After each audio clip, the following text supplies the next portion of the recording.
हाय दोस्तों, हम आपके लिए लाए हैं एक नई वीडियो। तो अभी तक हमारे चैनल को सब्सक्राइब नहीं किया है तो सब्सक्राइब कर लीजिए और बेल दबाना न भूले। वीडियो को लाइक करें। हिंदी कहानी खोजा और आगे बढ़ो। बंगाल में माता काली के एक महान भक्त और संत हुए। उनका नाम था स्वामी रामकृष्ण परमहंस। वे बहुत ही सरल स्वभाव के थे। बहुत सारे लोग उनके आश्रम में उनका दर्शन करने आते और अपने मन की जिज्ञासा शांत कर घर लौट जाते। यह हिंदी स्टोरी बहुत ही प्रेरणादायक है। एक दिन एक गरीब लकड़हारा स्वामी जी से मिलने आया। स्वामी जी सबके मन की बात समझ लेते थे। उन्होंने उस लकड़हारा को बड़े प्रेम से अपने पास बिठाया और उससे पूछा, क्या काम करते हो स्वामी जी? एक निर्धन लकड़हारा हूँ, दिन भर मेहनत करता हूँ, बड़ी मुश्किल से अपना और अपने परिवार का गुजर बसर करता हूँ। लकड़ी काटने कहाँ जाते हो जी? महाराज, जंगल जाता हूँ। उस लकड़हारे के मन में स्वामी जी की बात बैठ गई।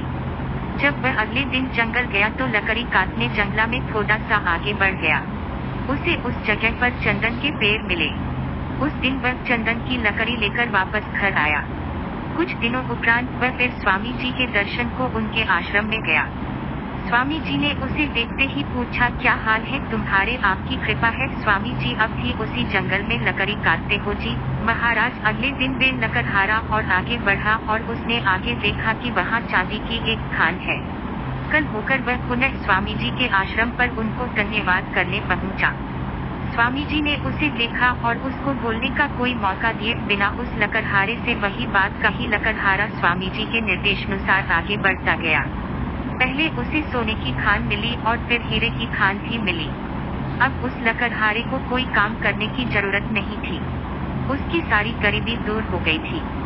उसने अपने रहने के लिए अच्छा मकान और नौकर चाकर रख लिए थे। उसका पारिवारिक जीवन बहुत ही सुखमय और आनंदपूर्वक व्यतीत हो रहा था। कुछ दिनों के बाद वह पुनः स्वामी जी से मिलने गया। स्वामी जी ने उसे देखते ही बड़े प्रेम से अपने पास बैठाया और उसे समझाने लगे, यह जब तो तुम्हारे पारिवारिक और गृहस्थ जीवन के लिए था, अब तुम्हारे पास सभी सांसारिक साधन उपलब्ध हैं। अब तुम्हें ईश्वर की साधना और भक्ति के मार्ग पर आगे बढ़ना चाहिए।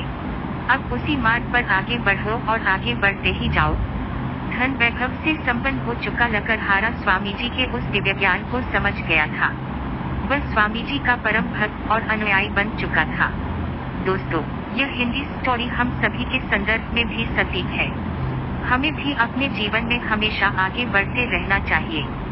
एक छात्र को अपनी पढ़ाई में और एक साधक को भक्ति मार्ग पर आगे बढ़ते रहना चाहिए। हम चाहे कोई भी कार्य करते हो, हमें हमेशा आगे बढ़ने के लिए प्रयत्नशील रहना चाहिए। आगे बढ़ते रहने से ही नई मंजिलें मिलेंगी और हम नई ऊंचाइयों पर पहुंच सकते हैं। धन्यवाद।